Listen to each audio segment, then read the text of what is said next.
Voces errantes.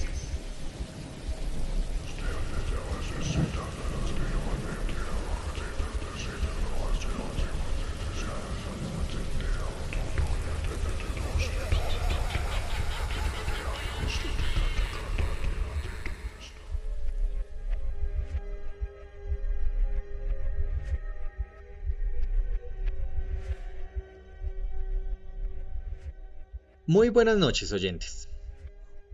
Bienvenidos una nueva noche a Voces Errantes. En la noche de hoy vamos a dar un nuevo paso hacia una etapa de la literatura del terror que yo diría que es, si no de las más, la más importante en cuanto a todo este desarrollo que hemos venido tratando. En el capítulo pasado cerramos el ciclo de Edad Media, hablando sobre las culturas paganas y reconociendo todas estas influencias que a través del tiempo nos llegaron de estos pueblos, ¿no? A partir de hoy vamos a dar un salto del fin de la Edad Media, avanzando un par de cientos de años y descubriendo este inicio de la literatura gótica, tan importante para el desarrollo del terror en su momento como del terror moderno. Aún contamos con infinitas influencias que a día de hoy se están desarrollando y todavía tienen el mismo impacto que tenían en su momento. Así que pues es momento de dar el siguiente paso y entrar a un tema bastante importante. Para esto pues estamos esta noche como siempre con Memo acompañándonos. ¿Cómo se encuentran esta noche, Memo?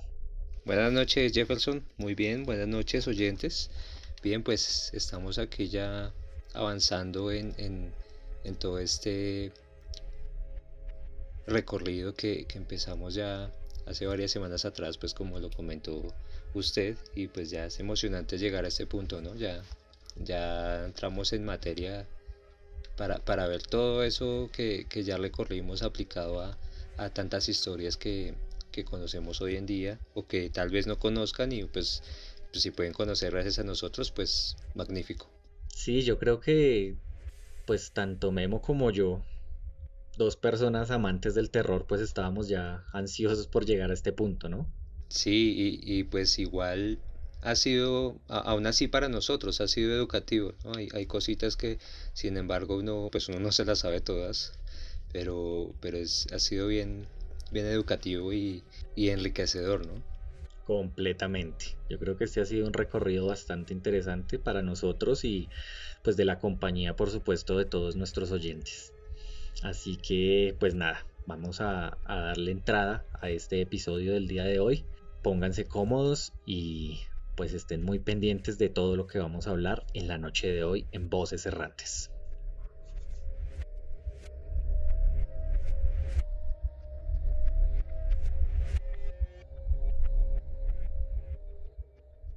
Bueno, repasando un poco lo que ya habíamos mencionado en capítulos anteriores, pues sobre cómo termina la Edad Media, pues el evento histórico como el que más conocido, ¿no? Por el mundo que es precisamente el descubrimiento de América por parte de Cristóbal Colón. Entonces, pues aquí empieza o se incluye un nuevo continente y un nuevo mundo, como lo veían ellos en ese entonces, y pues sí se podría catalogar como un nuevo mundo, ¿no? Porque un montón de civilizaciones indígenas, un montón de culturas que habitaban todo este gran continente de cabo a rabo, pues que son muchísimas y tan diferentes. Pero bueno, haciendo como un pequeño recorrido que nos interesa en este punto, pues recordemos pues que fue Cristóbal Colón quien oficialmente descubrió América, ¿no? Entonces, pues bueno, recordemos que el 12 de octubre de 1492, hablamos de finales del siglo XV, donde se hizo esta oficialización y desde allí, pues de la mano de España, que fueron como los colonizadores, pues dándole ese nombre precisamente pues por Cristóbal Colón, empezaron a recorrer todo este continente y a establecerse, sacar riquezas y demás, descubriendo pues todas estas civilizaciones, como ya las mencioné, las más representativas, pues los mayas, que se establecen en lo que hoy día conocemos como Guatemala, Honduras y El Salvador, el sureste de México, y los aztecas que habitaron pues todo lo que es el Golfo del centro de América, en México, ¿no? Entonces estas dos que fueron como las más grandes, y en Sudamérica pues los incas en toda la parte de Perú más que todo. Entonces pues se encontraron pues con todas estas nuevas mitologías que bueno, más adelante abordaremos en una serie de susurros, así como lo hicimos con las del paganismo, pues para no alargar mucho este proceso en el que vamos a llegar a la novela como tal, al primer libro que se escribió, se imprimió y se vendió en toda Europa y el centro del mundo, pues. Y pues para llegar a esto también hay que tocar el tema, volviendo a Europa, del Renacimiento, ¿no?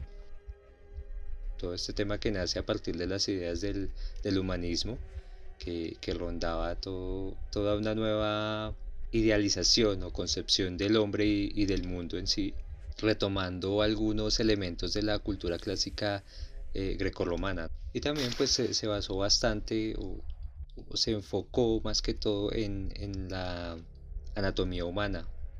Como ya dijimos, uno de sus focos fue como todo este tema de la simetría, la estructura, la proporción de nuestro cuerpo, y asimismo eso era extrapolable a muchos otros temas, ¿no? De ahí nace obviamente una nueva arquitectura que ya de hecho venía desarrollándose con la arquitectura gótica que empezó a finales de la Edad Media, donde pues por cierto hay algunos elementos de esa arquitectura que son resaltables en todo este tema del terror, ¿no? Como son las gárgolas. Estas criaturas como con un aspecto demoníaco en aquel entonces, que se imponían en las alturas de las torres de los edificios o las catedrales góticas, que de hecho ya era empleado en una arquitectura islámica y budista. No quiere decir que las hayan traído desde allá, sino pues para hacer como un paralelismo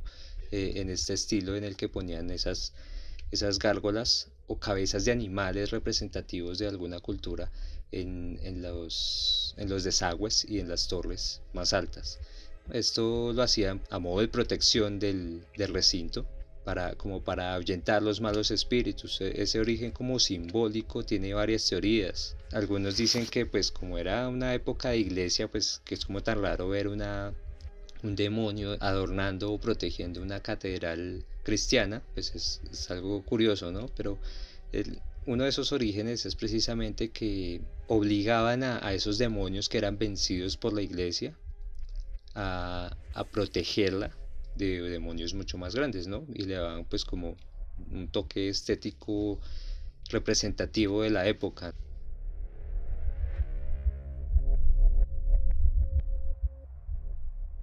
Y pues bueno, a finales de la Edad Media, en, puntualmente en 1468, siglo XV, en Alemania pues nace un personaje que cambiaría o aportaría algo muy valioso en todo este desarrollo de la literatura y esta cultura de conservar y de retratar como toda la historia y el conocimiento de diferentes personas y civilizaciones en un objeto que duraría muchos años en la historia, ¿no? Hablamos del libro y hablamos de puntualmente Johannes Gutenberg. Este señor pues revolucionó pues toda la industria con su invención de la imprenta. Su trabajo pues más reconocido pues obviamente por la época es una Biblia, la Biblia de 42 líneas se llama, y se refiere pues esas 42 líneas a que pues cada página tenía precisamente 42 líneas, ¿no? Entonces este fue como uno de sus trabajos más reconocidos en cuanto a la imprenta. Sin embargo pues el primer libro como tal impreso y por así decirlo comercializado, porque pues en el tiempo era como una especie de monopolio, pues por lo que era una invención, era algo totalmente nuevo. Este primer libro se llama Misal de Constanza en 1449, y pues marca como una pauta de todos esos primeros libros que obviamente son referentes a la religión cristiana, obviamente por la época. Son pues, como lo dije, misales, son Biblias, son catecismos, por así decirlo, como todo este referente a la cristiandad, diccionarios de diferentes idiomas, pues como para esa como globalización que todavía se seguía desarrollando, pues con este invento obviamente todavía más para el entendimiento de diferentes países o naciones. Y pues solo hasta 1501 puntualmente, se imprimió el primer libro de partituras, ¿no? Ya se empezaba a hablar de música y de artes para implementarlo pues como una ayuda, como un soporte para la educación y el conocimiento pues de los sabios de la época, ¿no? Y pues ya a partir de ese siglo pues se empiezan ya a imprimir como historias o pequeños cuentos, pero muy apartados, ¿no? Se escriben solamente para un reducido público de ese país o de cierta índole profesional, hasta que se empieza pues a abrir cada vez más con el pasar de los años, ¿no? Y pues ya se empiezan a retratar o a replicar tipos de texto que ya veníamos estudiando en los capítulos anteriores, y redefiniendo como subgéneros narrativos, ¿no? Como son por ejemplo la narrativa épica, pues que es referido a los héroes de todas las épocas, todos esos acontecimientos de batallas y grandes hazañas que cumplieron esos personajes en la época. La epopeya, que es también ambientada en una edad antigua, y es pues más de carácter mítico.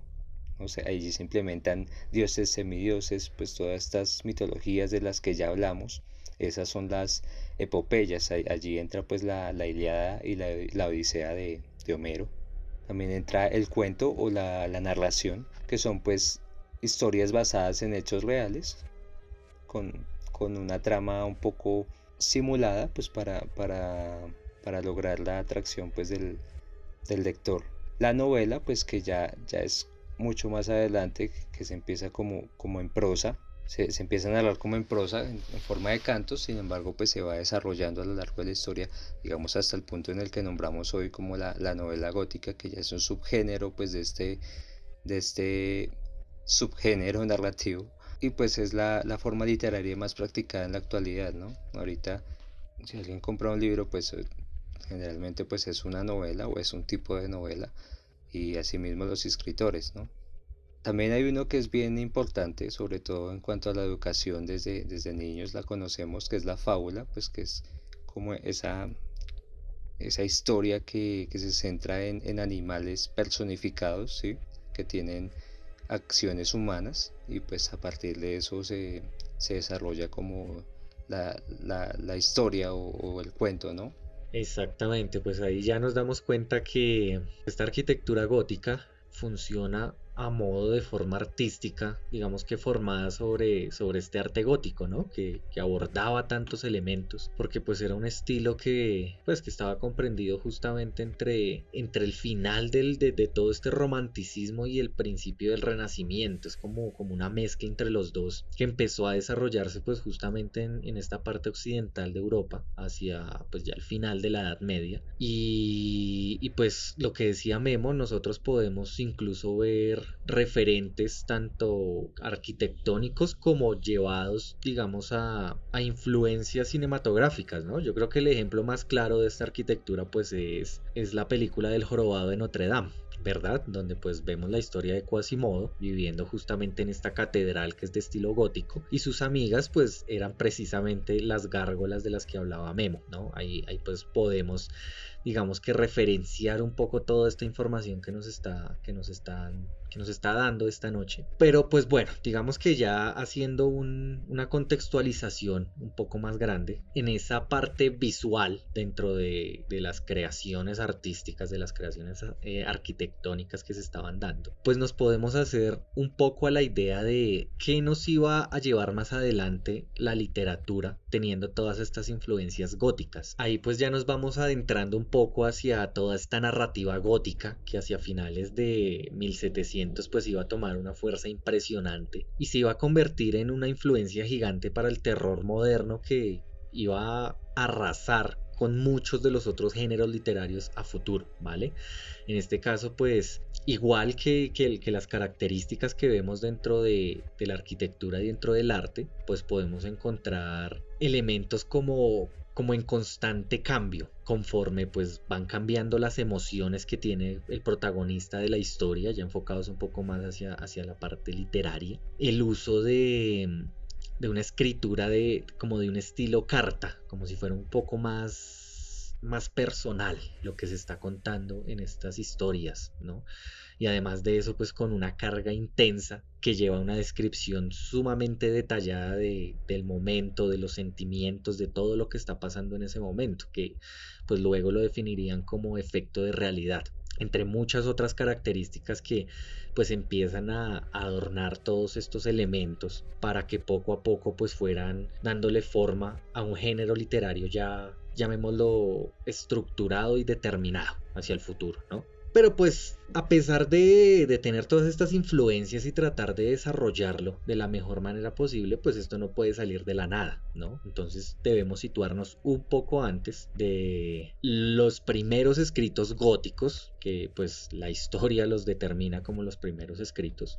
Y hacia principios de 1700 ya empezamos a ver una influencia de escritores que tienen unas ideas diferentes en la cabeza, que empiezan a aportar una visión diferente, haciendo pues crecer este género desde cero. Allí vemos escritores como Matthew Lewis, que en su escrito El monje, que fue justamente publicado en 1705, curiosamente de forma anónima, en donde ya empieza a utilizar todos estos elementos que pues se van a ir llevando, digamos que de escritor en escritor, para desarrollar el género.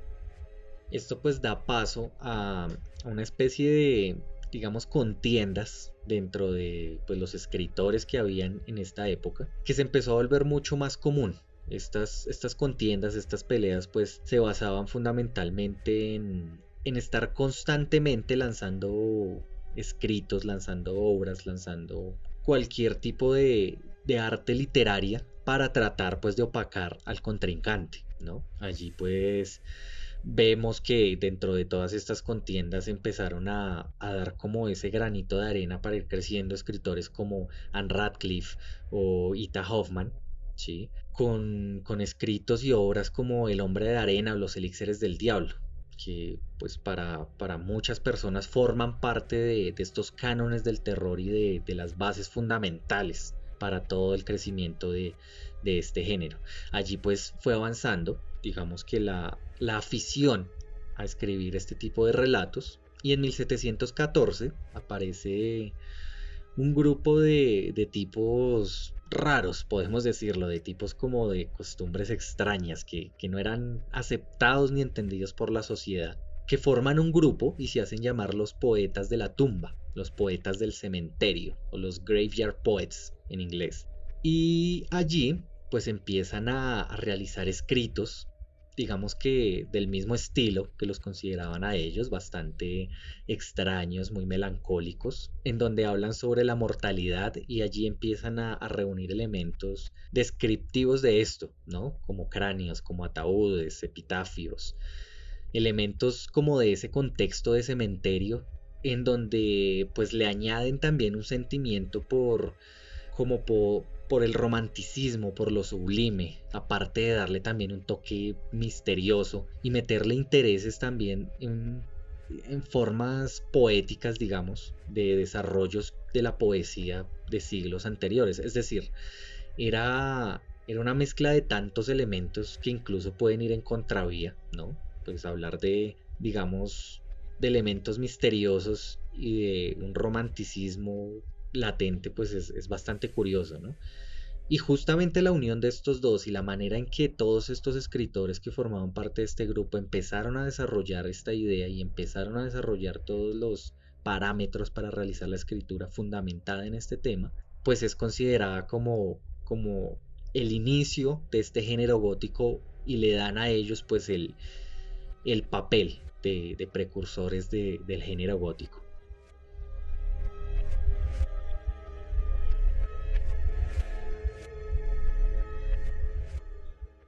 Dentro de la obra, pues que los poetas del cementerio tienen en su haber, encontramos que pues el poema más antiguo que se atribuye a ellos se llama A Night Piece on Death o Pieza Nocturna sobre la Muerte, que fue escrito en 1726, en donde el propio Rey Muerte señala pues la dirección de su reino de huesos. Sí, vemos pues justamente toda esta influencia que hablábamos ahorita de cómo establecen sus temas. Y nos damos cuenta pues que justamente estos poetas del cementerio fueron unas figuras bastante influyentes, bastante destacadas en su momento, que crearon pues una agitación masiva en la mente del público y con ello pues marcaron un cambio en el humor y la forma de esta poesía inglesa que venía desarrollándose hacia la segunda mitad del siglo XVIII, más o menos. Que pues obviamente a futuro todo esto llevó, digamos, al romanticismo, ¿no? Hay que tener en cuenta pues que esta línea literaria fue seguida muy de cerca por muchos escritores tiempo después, y de hecho podemos ver esta influencia en escritores como Lovecraft en varias de sus poesías y en otros escritores como Edgar Lee Masters con su bastante conocida antología de Spoon River publicada en 1916. Pero bueno, obviamente como pues todos estos movimientos, digamos, sociales tienen un inicio, pues también los llevan hacia un final, ¿no? Que puede ser un final corto como puede ser un final largo. Depende obviamente de todas las consecuencias que traiga esto en toda esta parte social, en la mente de la sociedad en general. Más adelante, pues digamos que de su época dorada, la época dorada de los poetas del cementerio, hacia 1731, el gobierno del entonces Imperio Austriaco ordenó una investigación muy profunda de un asesinato que había sucedido en una pequeña villa llamada Medvegia, en donde un hombre que se llamaba Arnold Paole había fallecido cayendo de un carruaje de paja. La cuestión y digamos que la parte misteriosa de toda la situación es que pues este hombre antes de morir había estado presumiendo que durante una estancia de cerca de 3 años que él había tenido en Turquía había sido mordido por un vampiro, y para curarse pues de esta maldición él se había bañado en la sangre y el barro de la tumba de este mismo vampiro. Sin embargo, pues luego de la muerte de este señor, de Arnold Paole, pues las cosas en el pueblo se pusieron bastante oscuras, bastante complicadas, ya que mucha gente del pueblo comenzó a morir pues de manera misteriosa. Así que en este caso pues la superstición y la conmoción se tomó al pueblo en general, al punto de que pues la gente bastante asustada desenterró a este tipo, que pues la leyenda cuenta que aparte pues estaba bastante conservado el cuerpo a pesar de haber pasado ya un tiempo considerable, y luego de desenterrarlo le clavaron una estaca en el corazón y quemaron sus restos. A pesar de todo este proceso que hicieron para pues evitar que siguiera sucediendo, la gente continuó muriendo de maneras misteriosas. Entonces pues esta historia obviamente empezó a ser escuchada en los alrededores de la ciudad y empezó a creer por toda Europa, ya que pues en ese momento un tipo llamado Johannes Flukinger estaba haciendo un estudio en profundidad de este caso a modo pues detectivesco, y él corroboraba pues las versiones de los habitantes de estas ciudades. Él daba fe de que lo que estaban contando pues era real. En ese momento pues digamos que los científicos de la época, los filósofos también pues quedaron fascinados por este caso tan impresionante, y aquí pues la fiebre del vampiro empezó a crecer por toda Europa y se volvió pues un hit, ¿no? Siendo pues esta historia como lo que nosotros podíamos decir que es el inicio de las historias de todos estos relatos vampirescos que empezaron a avanzar, ¿no?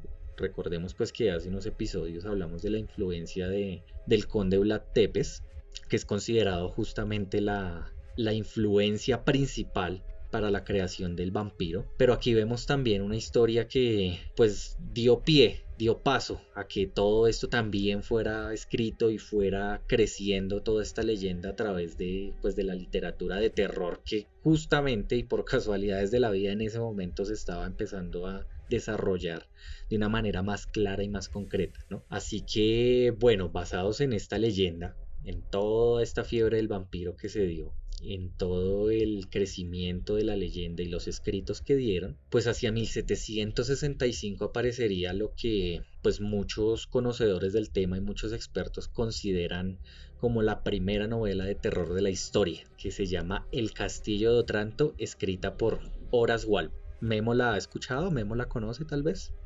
Sí, la tengo presente, pues precisamente por ser la primera, como el primer ejemplar de la novela gótica como tal, ¿no? Pero realmente no la he leído, no la he encontrado en las bibliotecas que frecuento. Bueno, pues yo estuve haciendo la averiguación justamente de esto y me encontré pues que hay una publicación hecha por el Instituto Distrital de las Artes aquí en Bogotá, en una de sus colecciones digitales pues, de la red de bibliotecas con las que contamos aquí en la ciudad y en el país, en donde el prólogo con el que inicia, digamos, esta publicación hecha por ellos, lo redacta un escritor y guionista colombiano llamado Antonio García Ángel, y este pequeño texto lo titula como El comienzo de un género, y allí pues empieza con una frase que pues nos da un poco de significado y nos da un poco de, digamos que de razón a lo que nosotros hemos venido hablando aquí en Voces Errantes, porque pues el principio del texto lo cito: en la literatura el horror ha existido desde que el hombre tuvo miedo y capacidad de expresarlo por escrito. Creo que esta frase resume un poco lo que nosotros hemos venido tratando de expresar aquí en Voces Errantes y como el mensaje que nosotros queríamos encontrar a través de la historia, ¿no le parece, Memo? Totalmente, por supuesto. Entonces allí pues el escritor ya empieza a realizar un pequeño resumen a través de pues justamente las criaturas mitológicas y pues un poco terroríficas que han sido conocidas a través de la historia, y hace también un resumen desde la epopeya de Gilgamesh y su enfrentamiento pues con tantas criaturas mitológicas, tantas criaturas espeluznantes en su viaje, que pues estuvimos aquí hablando en el primer capítulo de Voces Errantes, hasta un paso por las sagas nórdicas y leyendas como Beowulf, que están tan llenos pues, de criaturas monstruosas, ¿no? Allí pues este señor nos hace la referencia de la gran aceptación que tuvo pues la publicación de esta historia, ya hablando un poco más a fondo del Castillo de Otranto, y a través también pues de los cambios internos que tuvo esta historia luego pues de ser publicada, ¿no? Porque pues digamos que ha sido modificada, no a profundidad, pero ha tenido varios cambios significativos debido a pues a su popularidad inicialmente y después a su influencia y a su peso histórico dentro del género. Por ejemplo, para la primera edición, el escritor afirmó pues que esta obra era una traducción de un manuscrito italiano que pues databa del siglo XV. Pero al ver que la aceptación fue tan grande y la gente gustó tanto de este texto, en la segunda edición pues él tuvo que retractarse y aceptar directamente la autoría. Allí pues en esta segunda edición del libro habían 3 cambios, digamos que fundamentales, los principales. El primero, que yo creo que es el más importante, es que el subtítulo ya no estaba escrito como historia, sino como historia gótica, cosa que pues obviamente dio una relevancia porque ya le dio un nombre y un estatus a todo este género que se estaba desarrollando, y además pues aparecía firmado por el autor, justamente afirmando que era de su autoría y el texto era completamente suyo.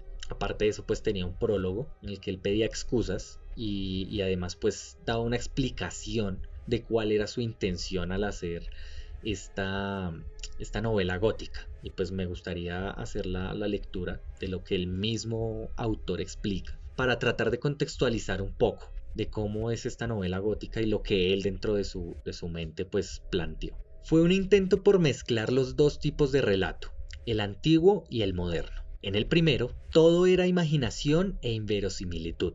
En el segundo, se ha pretendido siempre, y a veces se ha logrado con éxito, copiar a la naturaleza. El autor de estas páginas pensó que era posible reconciliar ambos estilos. Deseoso de dejar que los poderes de la fantasía se movieran libres a través del reino sin límites de la invención y desde ahí crear situaciones más interesantes, quiso conducir los agentes mortales de su narración de acuerdo con las reglas de la verosimilitud.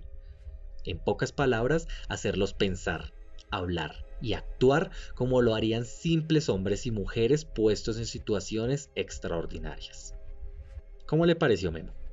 Bueno, pues bien interesante y viéndolo como desde otro punto de vista de como lo tengo visto yo, ¿no? Porque pues la descripción o la caracterización universal de la novela gótica, pues que personalmente yo conozco, pues sí toma varios elementos que nombra él en esta descripción, pero las define un poco más específicas, ¿sí? Como lo son pues precisamente todas esas supersticiones que se traen desde la antigüedad y las que incluso en la época se empezaban a vivir, esas supersticiones populares sobre fantasmas, aparecidos, seres elementales y demás, y se mezcla con otras características como el típico héroe enamorado que está dispuesto a rescatar a la doncella secuestrada, que en la mayoría de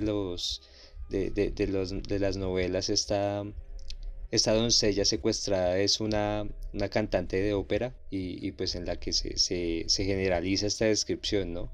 Y el rasgo más amplio o más que más define esta categoría de novela, pues es el castillo, ¿no? El castillo tenebroso, abandonado muchas veces, o otras veces pues es un castillo inmenso con un montón de habitaciones que eso mismo lo hace tenebroso, ¿no? Pero viéndolo como lo describe Horace Walpole, pues es como otro punto de vista, como lo dije, ¿no? Es bien interesante.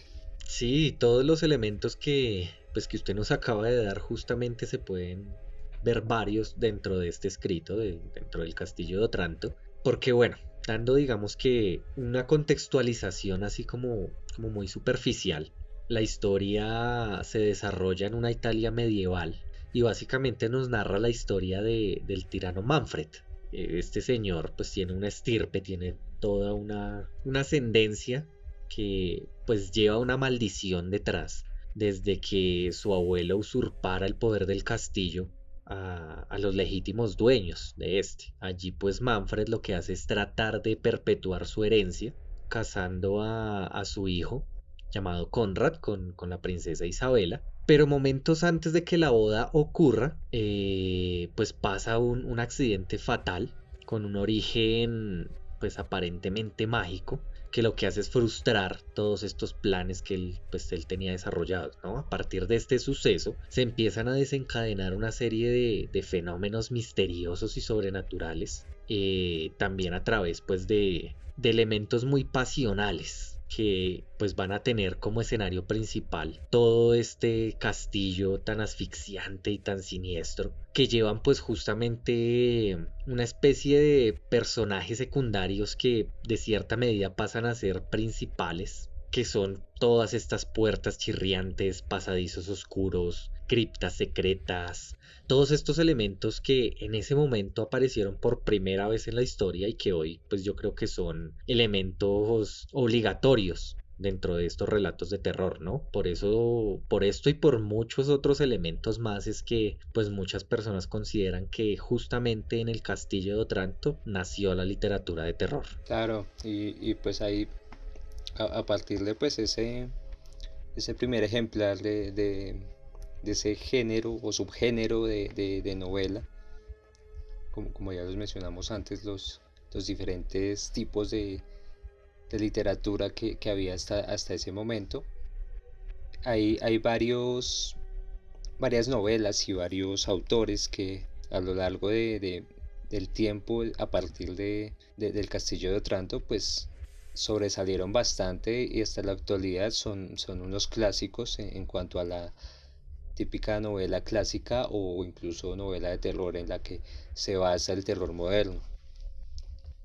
Algunas de ellas, pues una de las más representativas es Clara Reeves, que escribió El varón inglés en 1773, The Recess de Sophia Lee en 1785, Atlin y Dunbayne de Anne Radcliffe en 1789. Esta autora cumple un papel pues bien importante en esto, por lo que también se le atribuyen varias de sus obras a todo este movimiento de novela gótica o de terror, como lo nombraríamos en este momento, ¿no?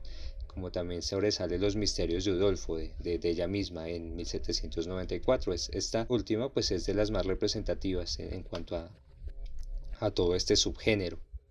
El monje, que ya lo nombró Jefferson anteriormente, de Matthew Gregory Lewis, que fue tan nombrada y tan sobresaliente y famosa que se le atribuyó a él el nombre del monje Lewis, precisamente por esta obra que sacó en 1796. Sin embargo, pues él tuvo también otros cuentos que sacó en 1799, como en un compilado que se llamaba Tales of Terror o Cuentos de Terror, que ya se empezaba como a nombrar ese término, ¿no? Terror en una obra literaria a finales del siglo XVIII. Y pues las otras dos, pues, para terminar como esta pequeña lista de recomendaciones literarias, está Melmoth el Errabundo de Charles Robert Maturin, escrita en 1820, pues esto ya es siglo XIX, pero pues es bien importante porque es comparada por muchos autores de como todo ese gremio gótico, con esta obra de arte llamada Fausto, ¿sí? Fausto, que es como una tragedia cósmica o como un poema isabelino en el que pues un doctor muy centrado en su doctrina científica, que a partir de toda su vida implementó y se educó a aprender toda esa ciencia, pues no tuvo tiempo para los placeres mundanos, como así decirlo, ¿no? Entonces ya de viejo pues tiene como esa oportunidad de debatir o de charlar con el mismo demonio, que aquí se llama Mefistóteles, y empieza como a darle un paseo por todas esas sensaciones que viviría, digamos, un veinteañero, ¿no? El hecho de entrar a un bar a tomar una cerveza, el hecho de todo este ritual de cortejo a una dama, pues en esa época, en 1808, que se publicó Fausto. Entonces es una obra clave en todo este movimiento de terror, ¿no? A partir de que no se denomina como una novela gótica, pues es bien importante esta novela. Entonces Melmoth del Errabundo, que es comparable con esta, pero ya en un escenario gótico como tal, pues es bien importante y bien interesante como esa analogía. Y cerrando, pues ya Charles Brockden Brown, que en 1798, que publicó Wildland o La Transformación. Pues bueno, les voy a leer como una pequeña sinopsis que por parte del maestro Lovecraft, que tiene en su ensayo, del que ya nombramos en el primer capítulo, en la que hace como una especie también de recorrido por todo este movimiento gótico. Y pues dice así: el libro más célebre de Brown es Wildland o La Transformación, en la cual un alemán de Pensilvania, asolado por una oleada de fanatismo religioso, oye voces y asesina a su mujer y a sus hijos como sacrificio. Su hermana Clara, quien narra la historia, escapa por poco. La escena, ubicada en los bosques de Mittingen, en los remotos confines de Schuylkill, está relatada con extrema viveza, y los terrores de Clara, rodeados por las notas espantosas, los temores crecientes y los extraños pasos en la solitaria casa, están fundados en una verdadera fuerza artística. Al final, se ofrece una poco conveniente explicación relacionada con la ventriloquía, pero la atmósfera es genuina mientras dura. Carwin, el malvado ventríloco, es el típico villano de la clase de Manfred. Recordemos que Manfred pues es el villano que Horace Walpole pues implementa en su obra prima del Castillo de Otranto, ¿no? Ahí sigue como notándose esos arquetipos que él define en esta novela y que se van implementando en las siguientes, en todo este subgénero. Sí, así es, ya empezamos a ver todas estas influencias como empiezan a desarrollarse y nos damos cuenta que pues todo el siglo XVIII fue clave para la evolución del género y para el establecimiento de toda esta narrativa gótica y el principio del terror. Sin embargo, si la literatura de terror tiene una fecha marcada para lo que muchos expertos pueden decir que es el real inicio, es en junio de 1816.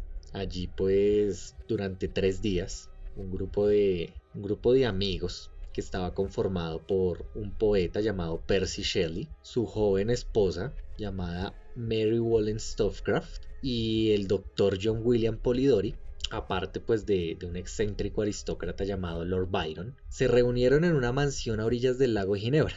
Allí pues estuvieron atrapados por una tormenta y en medio de esta tormenta deciden hacer una batalla de cuentos de miedo, lo que en ese momento se llamaba fantasmagoría.